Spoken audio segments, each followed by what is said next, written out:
Cool. Okay, so for those of you who don't know, this is Charlie von Metzradt, founder of MetricFire and current overlord at hosted Graphite. He is hired, so if you want to get a job, talk to him afterwards. And he's going to talk about the anatomy of a medium data tech company. Thank you.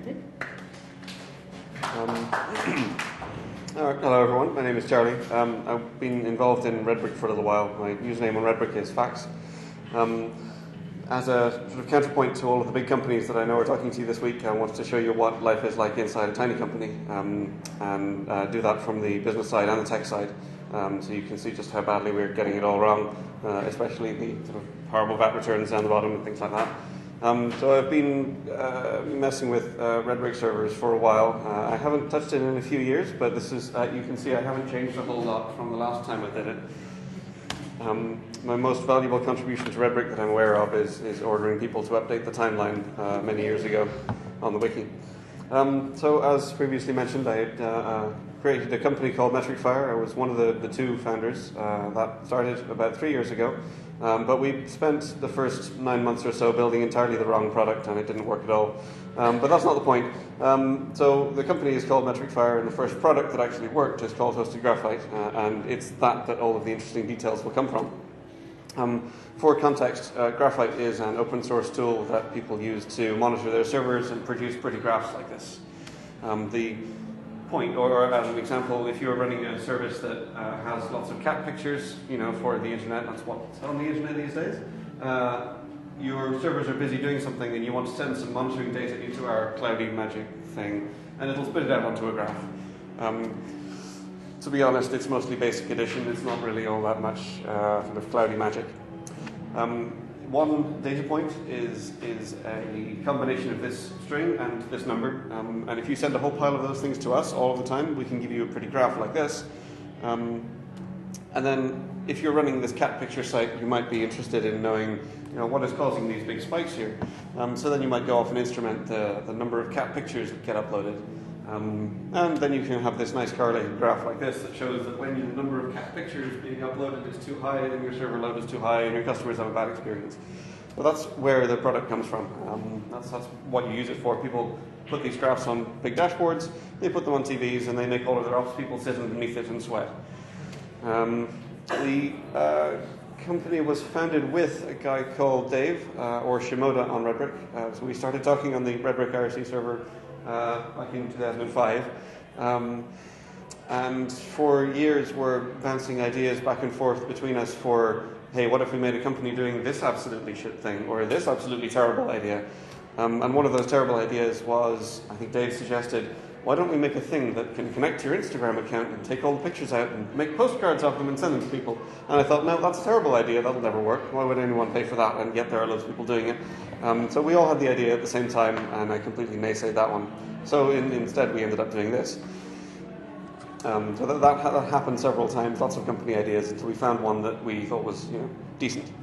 So yeah, we spent a long time building this MetricFire product. And it came out looking like this, which is kind of similar to the previous graphs, but it turned out that nobody cared. The internet just wasn't interested for various reasons.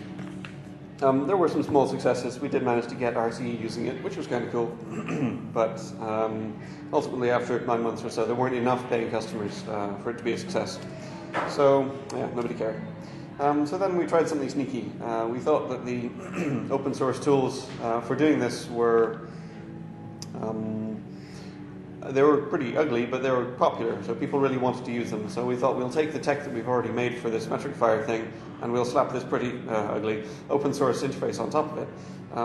But we didn't do that yet. The first thing we did was throw together this website, which looks real. But when you click any of these buttons, you get to an account creation page that takes your email address and a password. And then when you click OK, it throws away the password. It puts your email address on a mailing list and gives you a big banner saying, oh, sorry, we're not ready yet. We're still working on the service, but we'll let you know when it's ready. And there was absolutely nothing behind it. The entire thing was a complete lie. But we left that running for a couple of weeks, and loads of people signed up. More people signed up for that thing than had signed up for the previous product. So we thought, okay, there might be something to that. So we took a couple of weeks and we built it. But before we actually did the building, the whole thing looked like this sort of completely fake thing. With absolutely nothing behind it. It was just a big block of foam. So we built the product, and the first version of Hosted Graphite was ready a couple of weeks later, and it genuinely did look like this, and it nearly almost worked. It was pretty good. However, loads of people started paying us for signing up and started paying us. And loads of people were paying that we never heard of before. We didn't have to go out and find these people. They just sort of came along and found us. It was great. So that sort of showed that we were building the right product, and it was a big contrast from the first product, which was terrible. Within a month or so, there were more paying customers on that than nearly the entire time we've been doing the other thing, which is pretty nice. So that was 2 years ago, and now there are enough paying customers that they were able to pay 9 people out of that, which is pretty bizarre. And it's also odd to think that it all sort of started for the first year with Dave and I discussing all of the technical details of building the first product, all happening quietly over the Redbrick IRC server where nobody knew about it, which is kind of nice. So at the moment we have 150 physical servers. It would fill about 4 racks, I suppose, depending on how far apart you want to, space them in the racks, which is a ridiculous thought. In terms of the amount of traffic we're handling, we're dealing with about 260,000 data points per second, where a data point is, one of those strings. So there are people all over the world sending us those things, and they're coming in at this ridiculous rate. It's about 23 billion every day. Then some people think per day, some people think per second, but either way, it's a ridiculous amount. Yes, you president, huh? All right. But despite those figures, Kian at Redbrick, or Puka, who I'm now lucky enough to be working with, he was running a bunch of storage stuff at Google for a long time. So Kian's seen some shit. So then Kian saw sort of our performance note figures and scale figures and all that, and said, "No, that's only medium data. Don't worry about it." Which is reassuring, I guess. We have a way to go yet. All right, so for some of the lighter business stuff. The business model is what's known as software as a service, which is very trendy these days, painfully trendy, where we take care of everything and the customer keeps paying every month and they're able to stop at any point and then we sort of get rid of their data. It's nice that the payments automatically recur.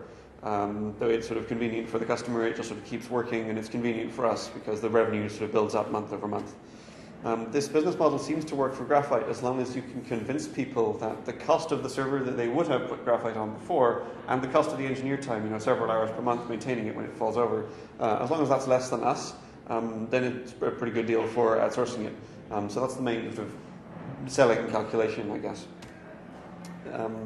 So the good stuff about running Graphite as a software as a service is that once customers start using it and like it at any level, there are lots of different levels of plans. You can pay us some tiny amount, but once they start using it at any level, they sort of get to like it, and then they start sending more and more data into it, and then they start moving up the plans, and they get more value. So it's sort of this nice sort of feedback loop where they keep paying us more, keep getting more value out of it, keep sending us more.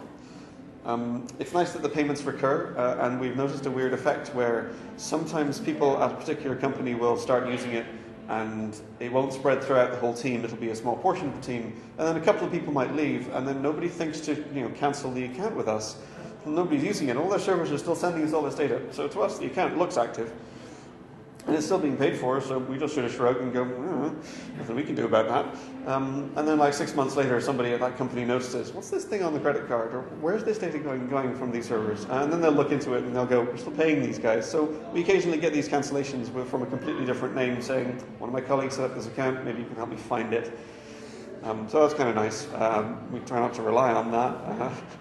And then there's this thing called monthly recurring revenue, which is the measure of how much of that revenue, obviously enough, recurs every month automatically, which is really nice. It has these nice properties. So with this example, if you start with, let's say, $1,000 a month, and you were able to grow it at $200 a month, you can sign up, one customer, $200 a month, you do that every month, then you'll more than triple it in a year. Which is nice. It's sort of like this compound interest thing. But this is an unrealistic example because of this red figure up here for churn.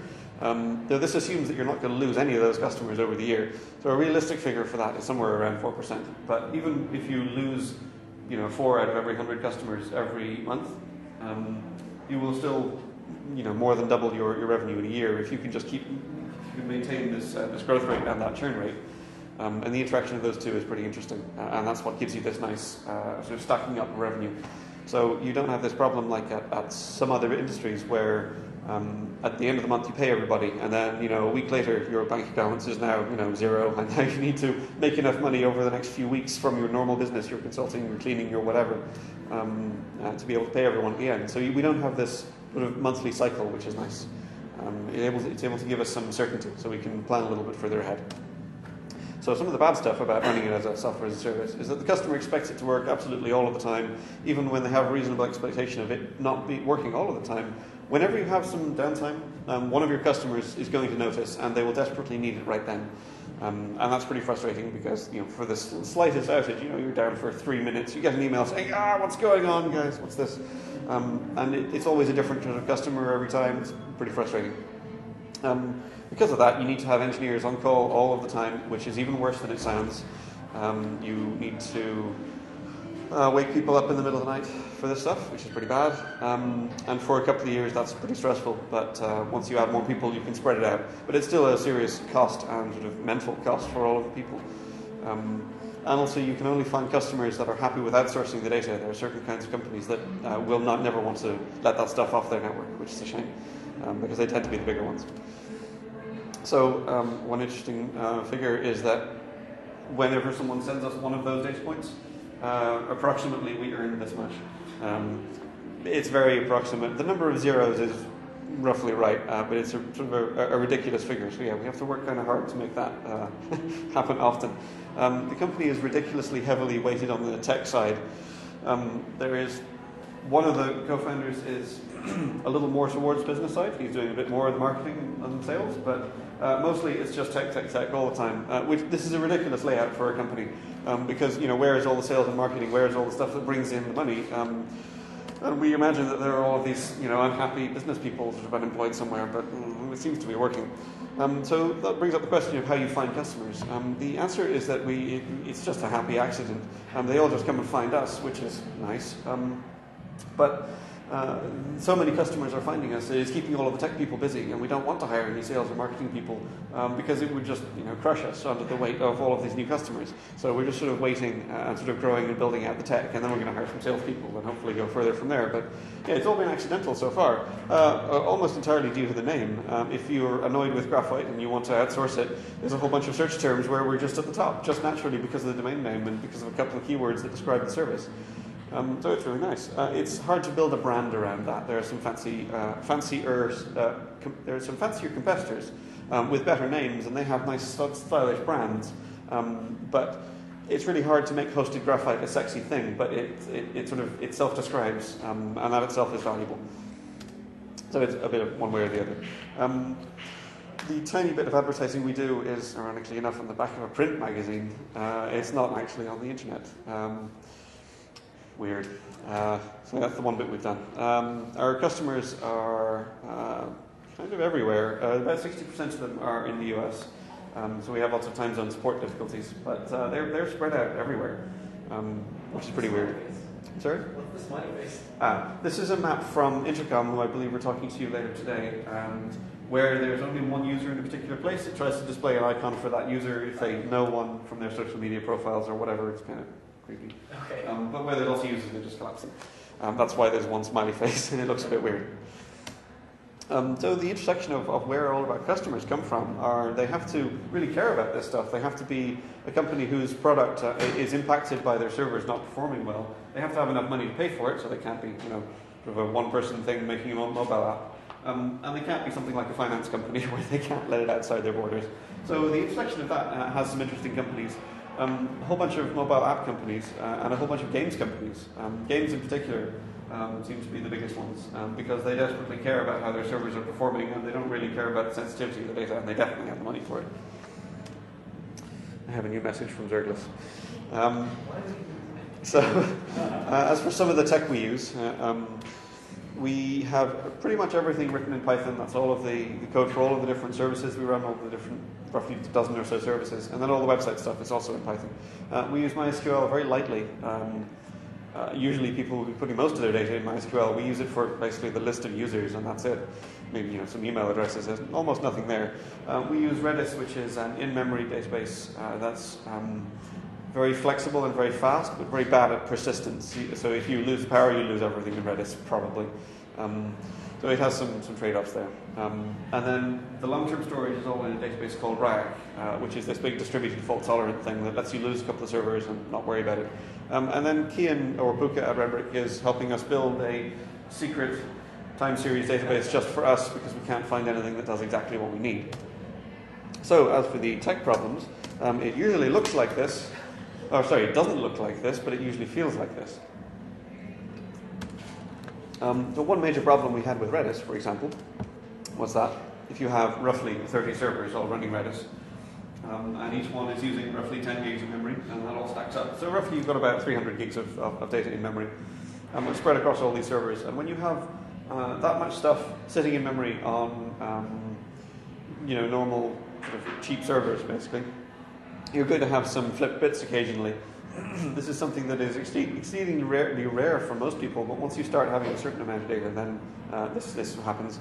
So yeah, your A's get converted to Q's, or your brackets get converted to something else, and then all of your data structures aren't working, and then the batch jobs that try to take the data out of Redis fail, but the things that haven't put data into Redis haven't noticed that yet, so your memory usage goes up like that, and then at some point it's all just terrible and it falls over.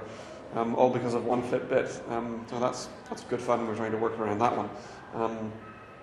We have to deal with things like high packet loss and high latency between some of our servers because we have servers in various places around the world. So our business is kind of sensitive to that. So the customers are everywhere. We have to put servers everywhere because of that. What this has taught us is that we have to design for failure. There is nothing, it's a little bit depressing really, you can't rely on anything on the internet, it just sucks. But it teaches you this sort of reliable approach to engineering where you have to assume that everything can fail and have a backup option for it, which is fun. There's a tool called a Chaos Monkey that some companies use. Netflix started doing this. And the idea behind this is that this also teaches you to design a reliable tech infrastructure by randomly picking one of your servers every now and then and just shutting it down, or like making the network on it really slow or something like that. So it's just introducing these random failures all over the place to train you for it. But we don't need to do this because we're already running across the internet where everything is really unreliable. And also our main hosting provider keeps doing this to us. So it's great training. Something that failed in an amusing way is RAG, this distributed database. The way this works is that you put some data on one node and it gets sort of replicated to a couple of other nodes. So there should be about 3 copies of everything you put there. So if a couple of servers go on fire and you've lost them, it shouldn't really matter. You've got all of the other ones and they're all the same, which is nice. So you don't need to care about big fires like that. So to give you a specific example of how this can go badly wrong, if you have one server and it's got some data on it, which, that one, and then that one goes on fire. That node, then you just take it down. It's completely offline. You've lost that copy. The other servers all take on a small portion of the work that one was doing, but then that's fine, except when you lose another machine, and then the work that one was doing gets redistributed as well, and it's easy to see how this might turn into some sort of horrible cascading failure, and everything fails. It's awful. So you have to make sure that there's enough capacity on that thing to survive a certain number of failures, which is good fun. One of the constant challenges for us is the amount of stuff that we're putting on disk. This is a certain number of terabytes in growth over the last year. So this graph was actually from when I gave a similar presentation a few months ago. The more recent one is here, where it's gone, the scale of the graph has changed by an extra third in a few months. So this is from all of the extra customers that we've signed up and the amount of growth in their data. So yeah, it's growing at about 72 gigs a day, which is sort of an eyebrow-raising number until Kian comes along and reminds you that it's just medium data, don't worry about it. We have a bunch of non-tech problems, the probably most amusing of which was leaving the windows open in the office one day, and there was a pigeon the next morning. So we were all sort of running around trying to catch this pigeon in these high rooms, and of course we can't get to it. So yeah, it was sort of chasing us around. We all sort of, needed some Benny Hill music. Yeah, we ended up taping over all of the windows and trying to scare it out, and eventually it worked, but we all spent several hours doing that when we should have been, fixing the Redis problem or something like that. So, of course, like everyone else at TechWeek, we're hiring. We have 3 positions that we're looking for. We're looking for people who can automate some stuff and do some sysadmin work, like Redbrick admins maybe. We're looking for some designers and UI developers, maybe people out of the multimedia course, something like that. And finally, the amount of sort of paperwork and just keeping the office running stuff is great enough that now we need to hire a part-time office admin person as well. Who will also be responsible for helping find us a new office in a few months because we're adding so many people to it. So yeah, the hiring list is longer now than it was a couple of months ago. We want to work with nice people and not Silicon Valley bro culture. So we're trying to be somewhat open. We want to work with like nice people and not their egos, you might say. So yeah, no ninjas, rock stars, or programmers, and especially not the sexist programmers, please. The intro system, in case you haven't seen it, is just as bad for us as it is for you. We really dislike it, and after a couple of years of bad experiences with the intro system, we'd like to completely work around them if we can. So in September next year, if anyone would like to be considered for a job with us, please talk to us outside the intro system. And the advantage of that for you is that you don't need to write a big intro report. The advantage for us is that we don't need to talk to them. So it should be a win-win thing, and we expect to be in touch with some people around ECU in September or so. Hopefully we can work around that. All right, thank you very much. If you want to have a chat to me about any of those things, I'm Fax on Redbrick, or you can send me an email. Thank you.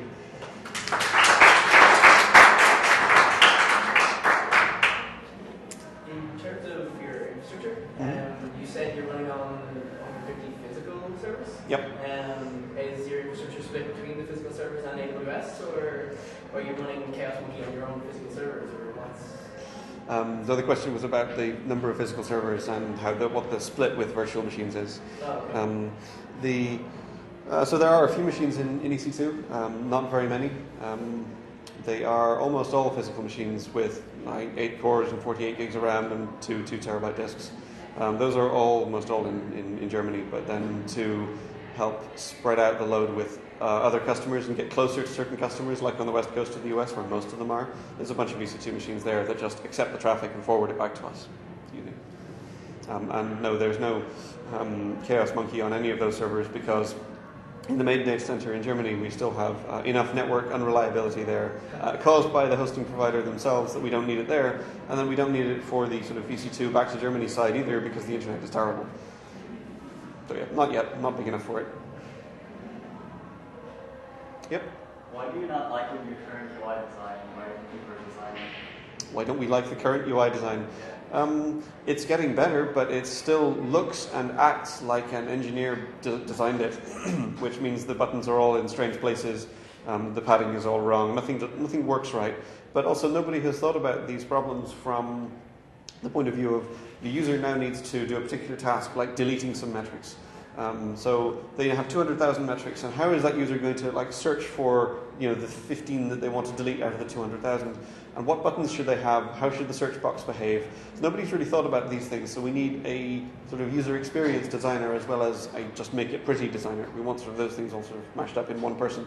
And you really can't have engineers doing that because then you end up with a product that looks like the slide I showed you right at the beginning where Graphite is just all of these buttons everywhere. You can be sure it's powerful, but you can't use it, so it doesn't matter.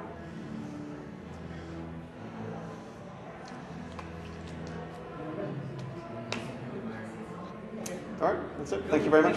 Thank you.